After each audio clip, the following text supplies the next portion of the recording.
Biosecurity, that is most important. What is biosecurity? Biosecurity అంటే మనకి మన వాటి చుట్టూ మనకి ఏదైనా ఒకసారి ఒక వ్యాధి అన్నది వ్యాపించకుండా అరికట్టడాన్ని బయోసెక్యూరిటీ అంటాం. ఏదో ఒక చోట వ్యాధి వచ్చింది, ఒక పక్క పంటలో రైతుకి వ్యాధి వచ్చింది, ఆ వ్యాధి మన చెరువులోకి రాకుండా మనం కట్టుదిట్టమైన చర్యలు తీసుకోవాలి. ఆ చర్యలు ఏ రకంగా తీసుకుంటే మనం ఆ వ్యాధిని నివారించగలుగుతామో ఆ ఆస్పెక్ట్స్ అన్నింటినీ కూడా బయోసెక్యూరిటీ అని మనం పిలుస్తాం.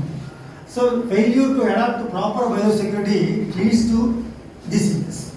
Then lack of scientific implementation of GMPs. GMPs అంటే గుడ్ మేనేజ్మెంట్ ప్రాక్టీసెస్, మంచి యాజమాన్య పద్ధతులు. మంచి యాజమాన్య పద్ధతులు అంటే ఏంటి?